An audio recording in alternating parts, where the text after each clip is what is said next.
नमस्कार, आप देख रहे जीवन सुनिए न्यूज। मैं हूं गोपाल मेघवंशी। आज हमारे साथ जुड़ चुके हैं रायपुर के जाने मानी हस्ती।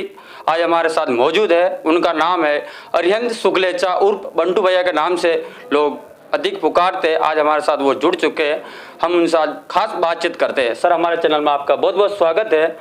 आज हम बात करते हैं, हाल में ही आपको भाजपा जिला मंत्री बनाया गया है, उस पर आगामी अब जो साड़ा विधानसभा में जो उपचुनाव होने वाले, उस पर आपकी क्या प्रतिक्रिया सर? सर्वप्रथम सोशल मीडिया के सभी मित्रों को नमस्कार, बड़ों को प्रणाम। आपके जीवन सुनिए संस्था को मैं आभार व्यक्त करता हूं।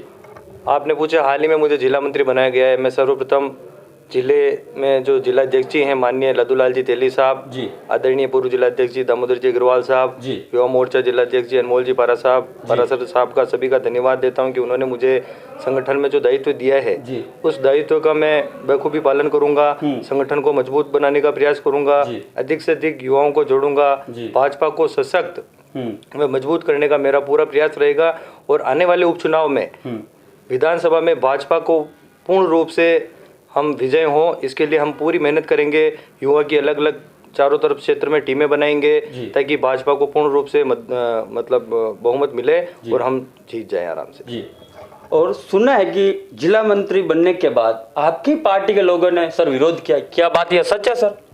देखिए, अब मैं इस विषय पे ज़्यादा कुछ कहना नहीं चाहता हूँ। देखो सर, सुनने में आ रहा है, इसीलिए क्वेश्चन कर दिया मैंने।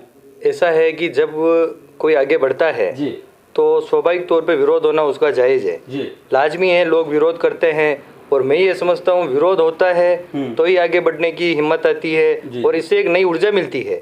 जितना विरोध होगा उतना मुझे आगे बढ़ने की ऊर्जा मिलेगी और आगे बढ़ूंगा, क्योंकि मैंने कम समय में जो भाजपा में मजबूती स्थापित की है वो अपनी काबिलियत के दम पर और बड़े जनप्रतिनिधियों के आशीर्वाद के तौर पर, युवा साथियों के सहयोग के तौर पर, मैंने ये काबिलियत के तौर पर ये जहाँ पर मैं जिस स्टेज पे हूँ, सर्वप्रथम मुझे युवा मोर्चा अध्यक्ष बनाया गया। उसके बाद मुझे भी हाल ही में पार्टी ने जिला मंत्री बनाया और दूसरे डिपार्टमेंट में मुझे युवा मोर्चा मतलब प्रदेश अध्यक्ष भी बनाया गया है सनातन हिंदू धर्म का, और वैश्य समाज का तहसील अध्यक्ष भी हूँ। तो जब आदमी आगे से आगे बढ़ता है तो स्वाभाविक तौर पर विरोधी पैदा होते हैं, तो इसलिए ये कोई बड़ी बात नहीं है। जितने विरोधी हैं सब अपने भाई हैं और मैं उनका बार बार धन्यवाद देता हूँ कि जो विरोध कर रहे हैं मैं उनको भी धन्यवाद देता हूँ। आज विरोध कर रहे हैं, कल वो भी अपने थे, अपने ही रहेंगे।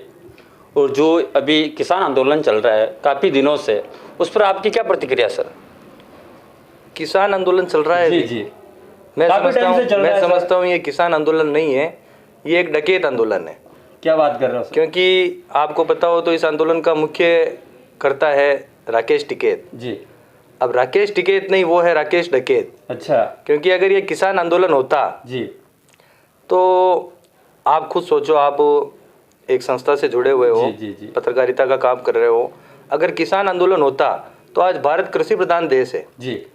कृषि प्रधान देश में मात्र 50,000 60,000 लोग वहाँ पे उपद्रव मचा दें जी, तो वो कोई किसान आंदोलन होता है क्या? नहीं होता। सही। ये किसान आंदोलन नहीं है, ये एक जैसे राकेश टिकैत हुए, भूपेंद्र यादव हुए, वो अपने आप को चमकाना चाहते हैं इस आंदोलन के माध्यम से और भाजपा की छवि खराब करना चाहते हैं। अच्छा। वो ये चाहते हैं कि इस आंदोलन के जरिए कांग्रेस पार्टी उनको सपोर्ट करेगी। अच्छा। वो उभरेंगे, उनका नाम होगा, जैसे जेएनयू में से पहले कन्हैया कुमार उभरे थे इसी तरह आंदोलन करके, और जिग्नेश मेवाणी हुए, तो ये भी राकेश टिकैत है, भूपेंद्र यादव है, ये कुल मिला के हुड़दंग करके अपना नाम कमाना चाहते हैं। इसके अलावा ये किसान आंदोलन नहीं है, क्योंकि किसान आंदोलन होता तो पूरे भारतवर्ष में मैं समझता हूँ लगभग 60 से 70 करोड़ किसान है। हाँ, कृषि प्रधान देश ही है, हम भी किसान हैं। आप भी किसान हो, जय जवान जय किसान, जय जवान जय किसान। आप भी किसान हो, मैं भी किसान हूँ।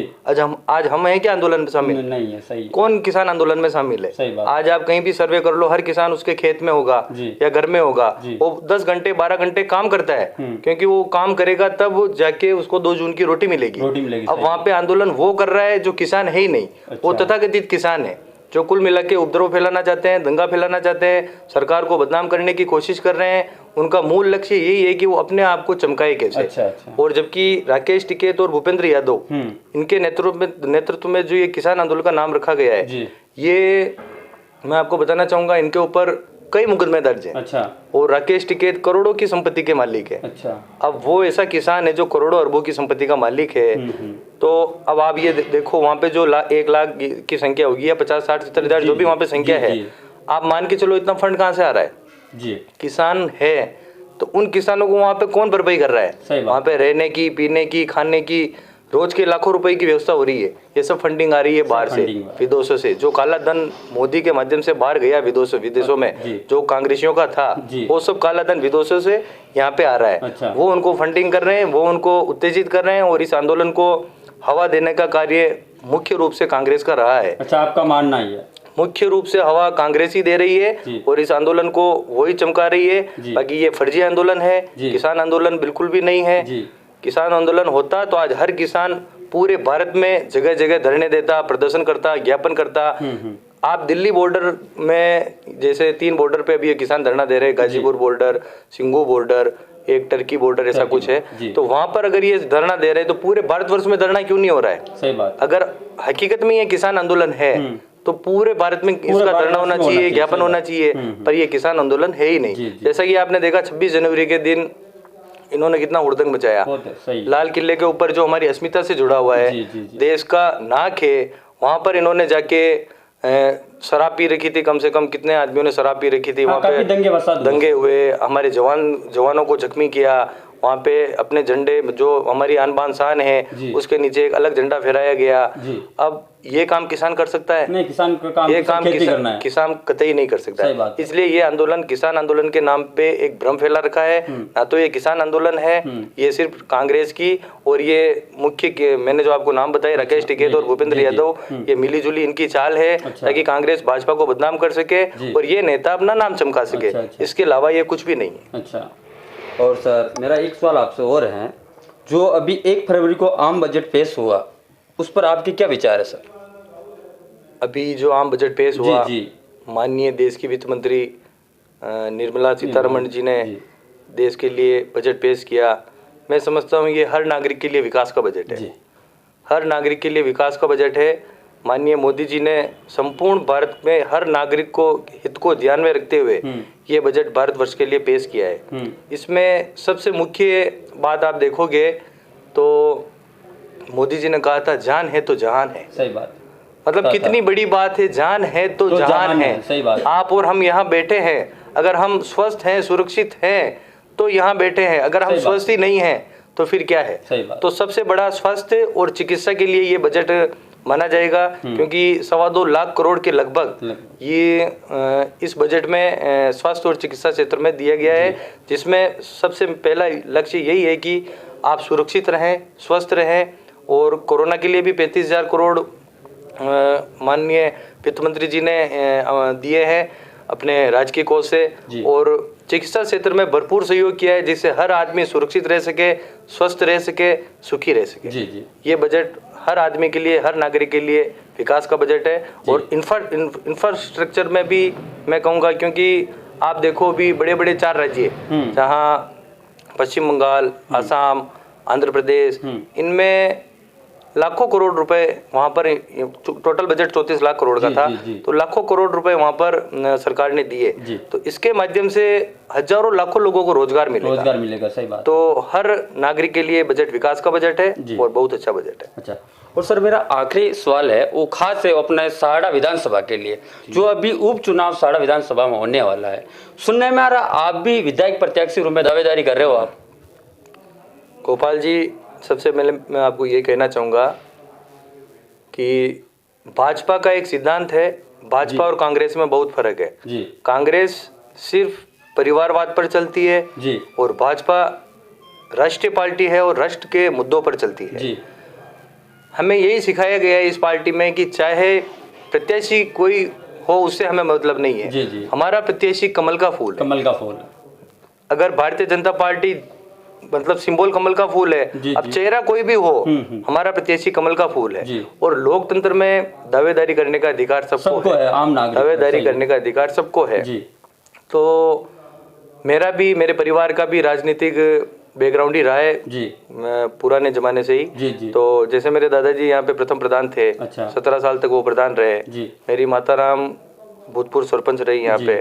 मेरे पिताजी 4 बार यहाँ पे वार्ड पंच रह चुके हैं। मैं पूर्व में युवा मोर्चा अध्यक्ष रहा, वर्तमान में जिला मंत्री हूँ, और भी कई संगठन में मेरे पास पद हैं। तो मैं समझता हूँ कि मैं भी दावेदारी करूँ, अगर भारतीय जनता पार्टी टिकट देती है तो निश्चित रूप से ये रायपुर साड़ा की सीट को निकालने की पूरी कोशिश करूंगा और 100% मैं ये सीट जीतूंगा, क्योंकि मेरे बहुत से वरिष्ठ आदमियों से भी मेरी बात हुई।